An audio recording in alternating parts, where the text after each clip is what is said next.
flourishing in the recent past. We have expanded from desktop computers to generative AI, from local supply chains to global assembly lines, from desktops to smartwatches, from $30 trillion to a $90 trillion behemoth. But at what cost, I ask?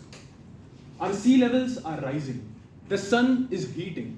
We have islands full of plastic of the area of India and Europe combined. There are inequalities everywhere, in towns, in cities, at work, at home, even at the damn playgrounds. With these inequalities everywhere, the poverty, a huge chunk of our population is poor. A quarter of Africa sleeps without its belly full daily. And what have we done for it? Our world leaders have thought of doing something in this sort, but a formal framework was formed only in 2015. In 2015, the United Nations, in its Sustainable Development Program, gave us a formal framework of 17 interlinked goals known as the Sustainable Development Goals.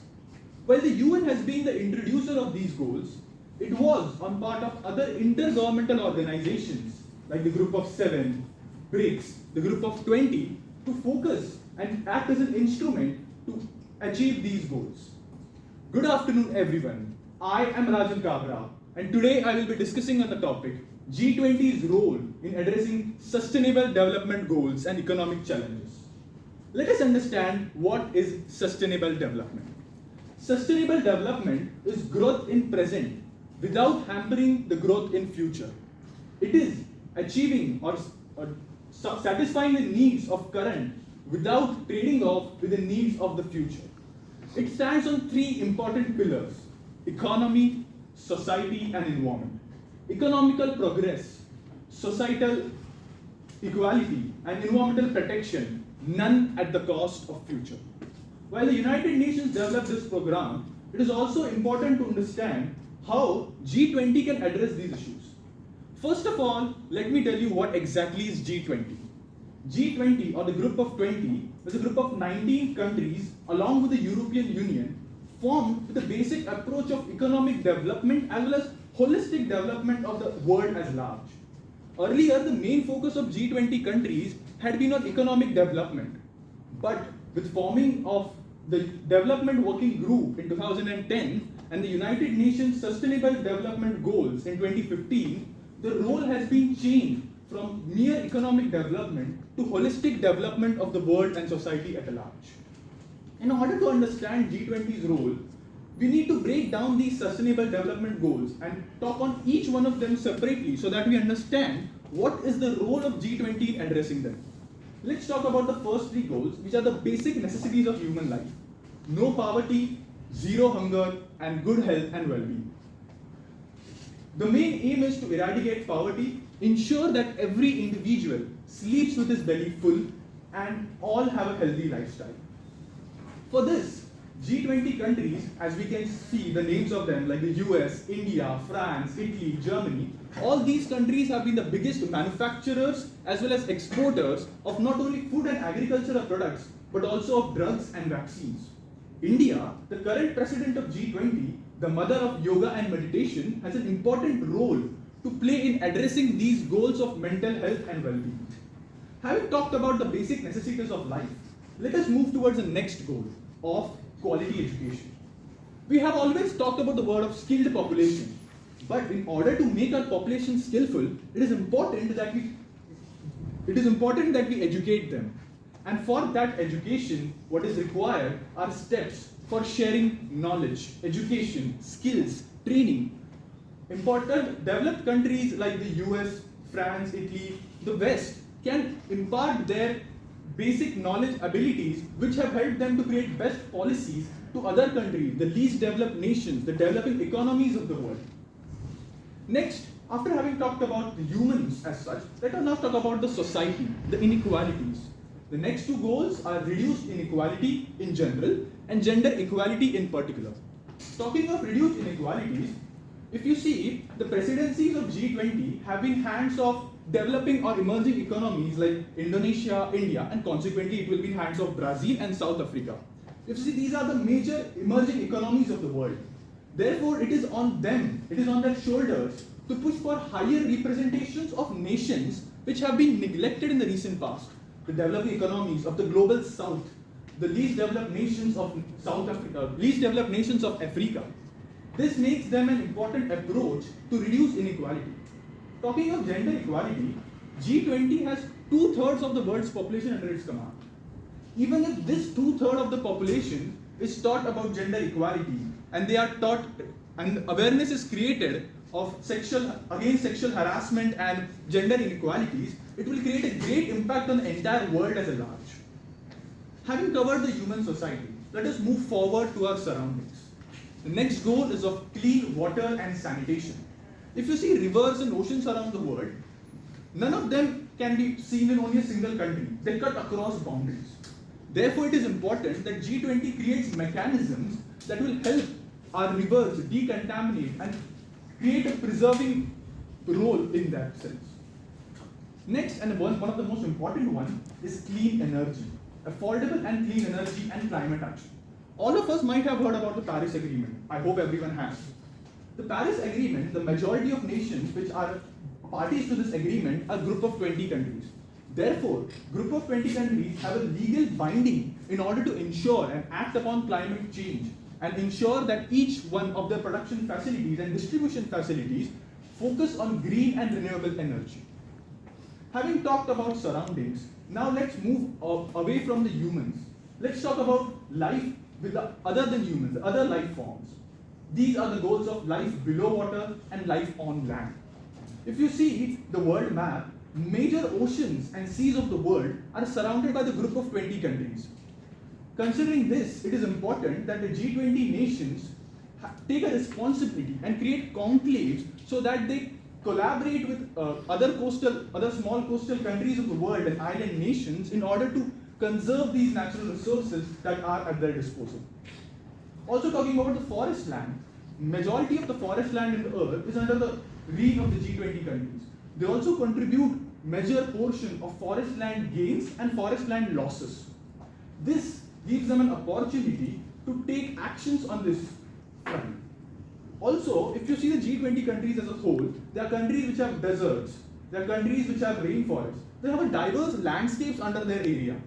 This gives them an opportunity to create a think tank where these diverse landscapes and conservative mechanisms for these diverse landscapes can be collected and shared with others who have been working in these diverse landscapes. Having talked of this, it is also important that we grow. Talking of growth, we have the goals of decent work and economic growth and industry, innovation and infrastructure. The best part of G20 countries, which I feel, they have a perfect combination of developed economies and emerging economies. So, you have predominant strategies for industrialization, innovation, and also revolutionary strategies from emerging economies for these steps and measures that can be taken. A perfect blend of these can lead to industrial revolution. Also, we can pick up the best of the minds of the world. Because Group 20 countries have been the pioneers of science and technology, it is important that we pick up the best minds of the world and create a think tank around this. Another important goal of G20 is the most important, the crucial goal that can be achieved with the help of G20 is partnerships. It is important that all the countries of the world work together in order to achieve these sustainable development goals. Partnerships can be in form, say for example, mobilization of funds. Say G20 countries can attribute or create a code that they keep aside at least 0.2% or 0.5% of their gross national income for development assistance to the least developed nations of the world or the developing countries. They can also help in other aspects like trade systems, etc. At the end, I would like to highlight an important principle that shapes the efforts of mankind. The Pareto principle or the 80-20 rule.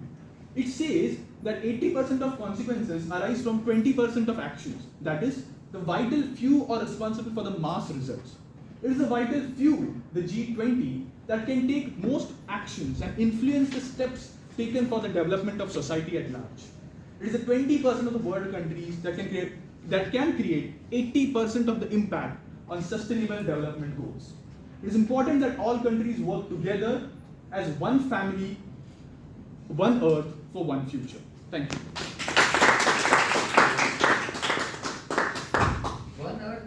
family, one future. What we call that in Sanskrit. Vasudev Kutumbakam. Absolutely. Yeah. I would like to just confirm, Russia is a member of G20. Yes. Right. So, what is the G20 doing, or what do you think the G20 should do to stop the Russia-Ukraine war? Because it is environmentally, socially, and economically disrupting the world. Talking about G20, it is a very diverse platform. You know, it is not like a United Nations Security Council whose main focus is on security of the countries as such. G20 is a diversified platform with focus, as you mentioned, on economy, society, and governance as such. There are steps which can be taken from the G20 nations. But if you see whether Russia itself is a part of G20, so do you think it is possible that the G20 takes steps against Russia, Russia being in itself? So do you think it is feasible? But it is their members, so they should do something to stop the war. If their goal is to ensure that the environment is not harmed, there is no loss of life and property, like what is exactly happening in Ukraine. So especially it being their member, I'm sure they might have signed a agreement that Russia will take steps. One important thing, the G20 do not have such agreement per se, so that, you know, like the Paris agreement which I mentioned, this is an agreement, a legally binding one. So this is not a legally binding agreement as such for G20 countries that we have to abide by these rules. But I'm sure That's what that it's mean. this is one of their goals which they have agreed to, Yeah. and that's why they're part of G20. So Yes. Obviously, what it do is you good. think that can be done to stop the war? See, but talking of the G20, we have the West in G20, we have the global South in G20, talking of Argentina, India, Indonesia, and all these countries. Some of them have been against Russia, they have spoken outrightly against it. Some of them have been pro-Russians. Some of them have been neutral, like likes of India, Brazil, and etc. So it is very difficult and in a very complex forum like G20 to speak about these issues. That is what I think. I would go one step further for mentoring. We're talking about a war, but let me tell you two things that are important. One is the climate change which is happening, and you can see very carefully, yesterday also we had the hottest day. Probably use of air conditioners. I think each area should think about how to use air conditioners, batteries. All cars are coming electronically, mobiles are there. How the battery discharge happening is going to be a question which our generation will have to encounter, including my generation, next 5 years. Second important thing is water. Water is a next war will be on water. I personally feel so. Because we see in your complexes also today, every day water tankers come. It's a very difficult situation for each one of us to address to. I think each one of us should think of going for one bucket of water instead of tap waters running through the world tanks. So it's going to be a very important crucial issue. So just a thought process. Although we are president of G20, but we have not talked on those two issues which are very important in our own country. Thank you.